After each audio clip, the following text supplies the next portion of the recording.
Hey, what's up, everybody? I know I'm going to ruffle some feathers with this video, and I'm just going to be honest. Whatever comes out will be. I'm not going to filter or tippy-toe around anything that I say in this video. More of us need to come forth and expose those who use their position of influence, power, to abuse, manipulate, and deceive. I saw this time after time after time when I was a little boy coming up. There were times when I would bring light to it or talk about it.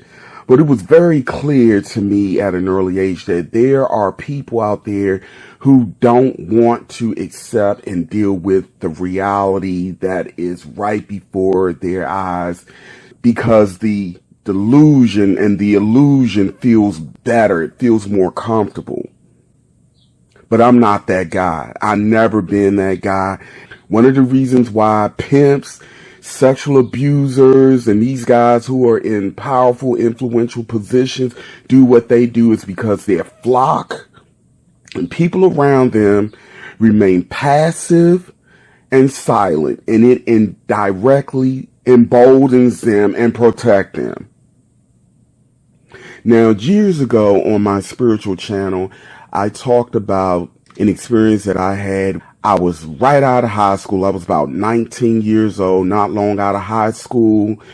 And it was my first full-time job, actually. I had jobs before, but they were like seasonal or temporary. But this was a full-time, year-round job. And for me coming out of high school, getting a job was the thing that I was pressured most to do. And it was really honestly what I really wanted to do. I wasn't interested in going to college or going to any kind of, what they call that, trade school or anything at that time.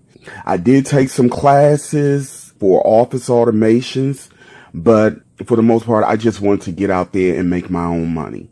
So at about 19 years old, I applied for a job at the Council of Churches, the Greater Washington, D.C. chapter. And I got a call to be interviewed. I was really excited about it, and I told my mother about it. Now, mind you, at that time, I was somewhat, I wouldn't say sheltered, but I wasn't really out there like that. For the most part, I would just go to school or, travel in small circles. I'm talking about around that age when I was in my teens. I wasn't well traveled or anything. So my mother volunteered to take me to my first major job interview. And I agreed. We go to the job interview, and the DC chapter of the Council of Churches of Greater Washington, this particular business was in a row house. They had the bedrooms turned into an office.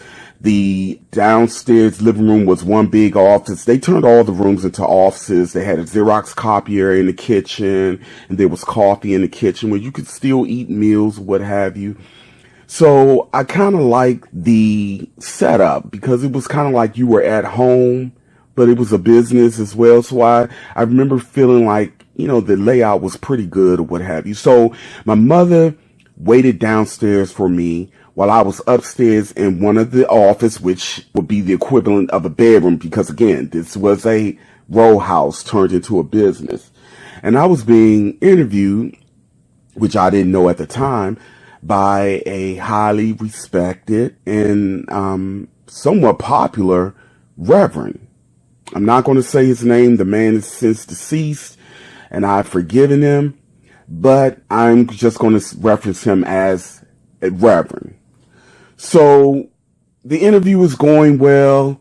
The guys seemed pretty friendly. I was just really eager to just get a job. So I was smiling and being personable and kind and polite, taking the cues and tips that I had been given from other adults, how to properly sell yourself in a job interview.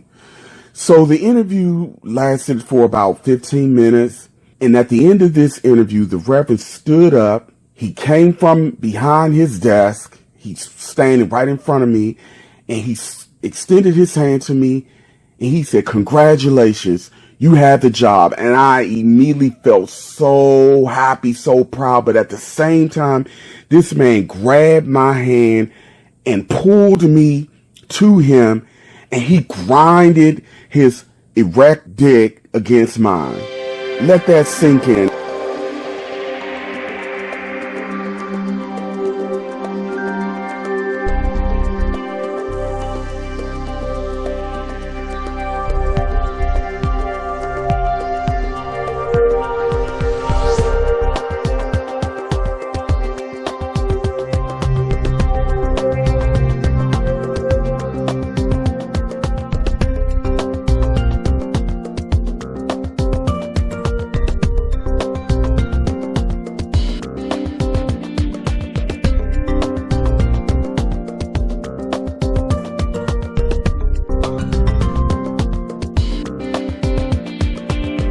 This is years ago. This is way before the internet. And at that time, you really couldn't say anything negative about a pastor, whether it was true or not. My mother is waiting downstairs, and I'm eager to get this job. And this is happening to me. What do you do with that? A 19-year-old. I was shocked. I was really shocked. I just said, okay, thank you. And I kind of smiled it off. I was so confused, conflicted, shocked.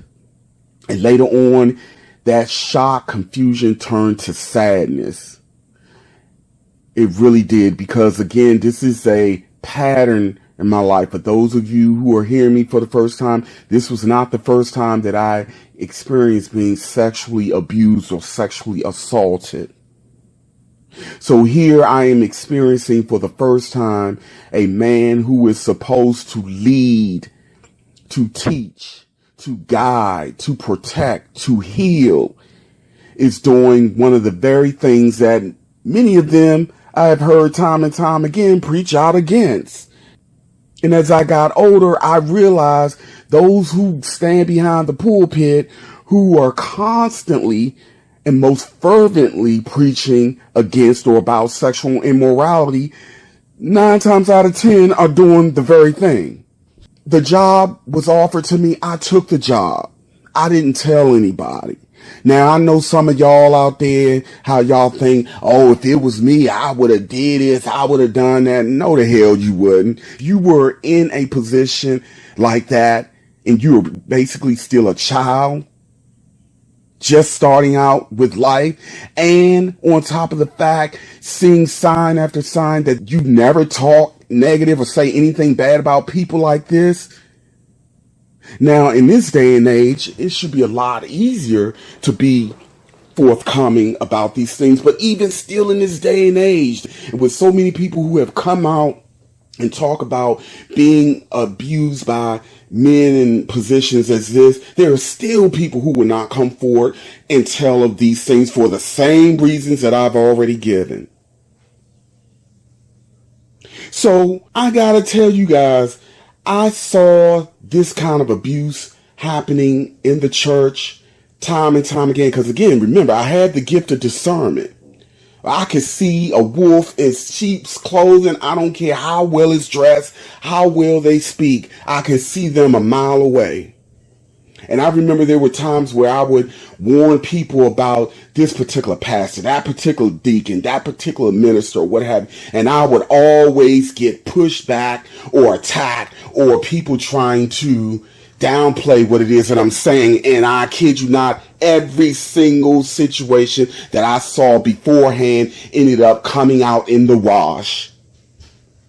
Every single one of them.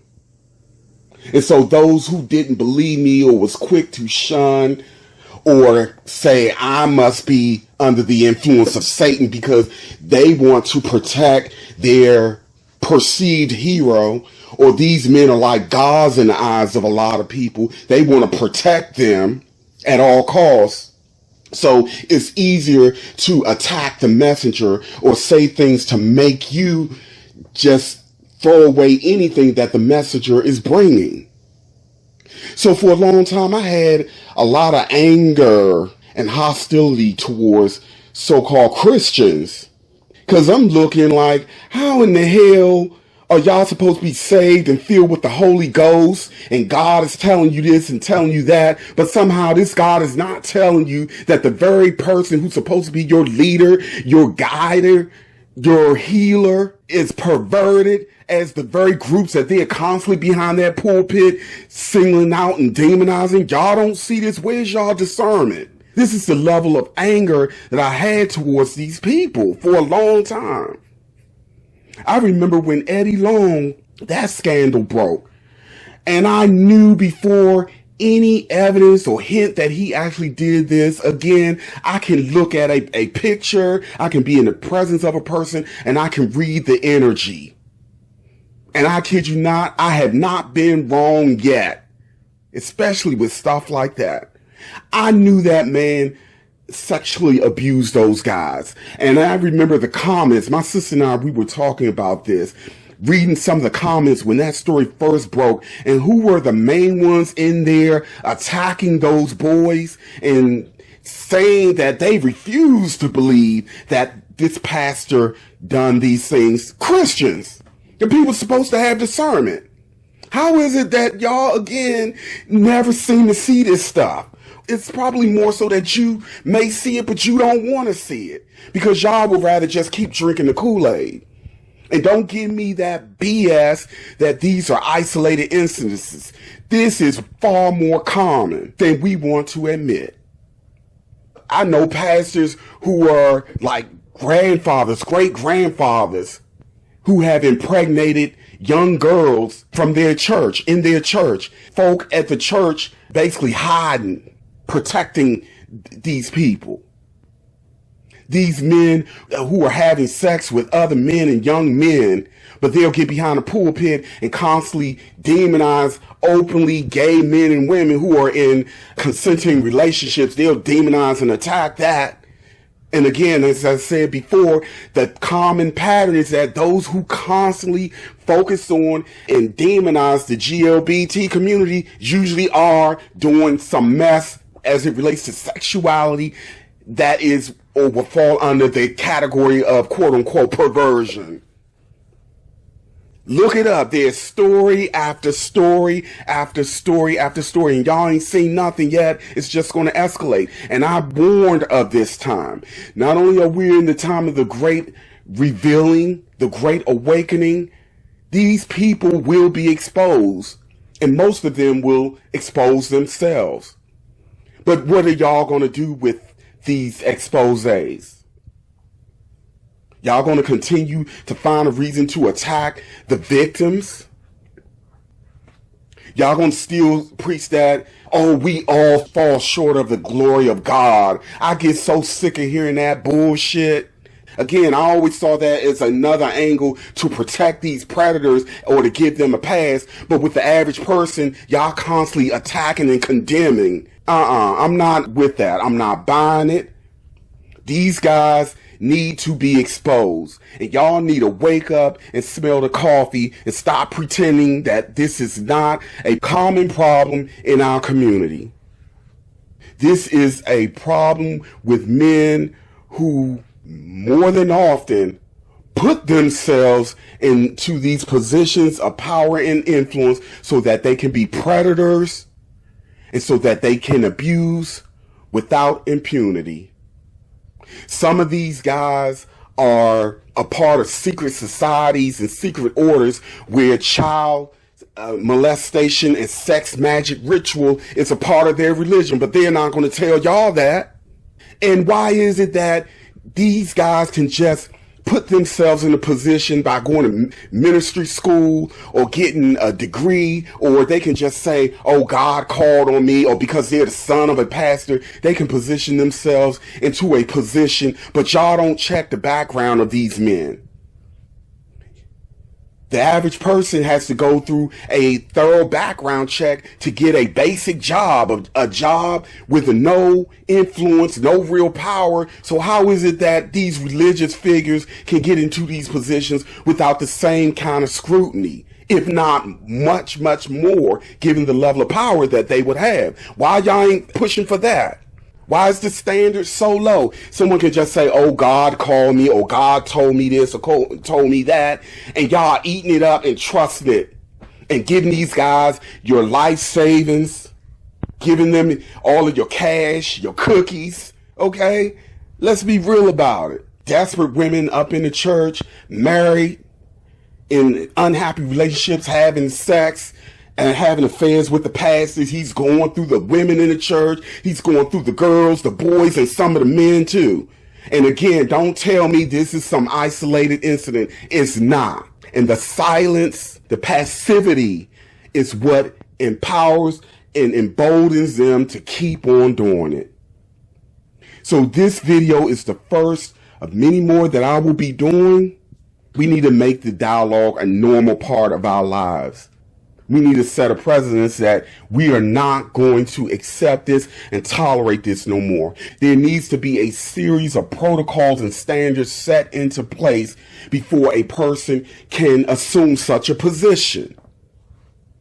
We need to demand that or get out of the mess altogether. One thing that I've definitely learned being someone with the gift of discernment is that you have to be very, very careful who you open your mind and heart to, because as they're preaching one thing and doing another, your spirit is being corrupted. And here's how the poison spreads within the congregation. The mentality and the psyche of these men basically get embedded into the spirit of the soul of those who they give their heart and life to. This is very deep. I'm going to try to keep it on an earthly level. But when we talk about stuff like this, it goes beyond the earthly realm. Make no mistake about it. But just for the sake of this channel, I'm going to keep it as simple and basic as possible. We got to do better, people. We have got to do better, or there's absolutely no hope for humanity.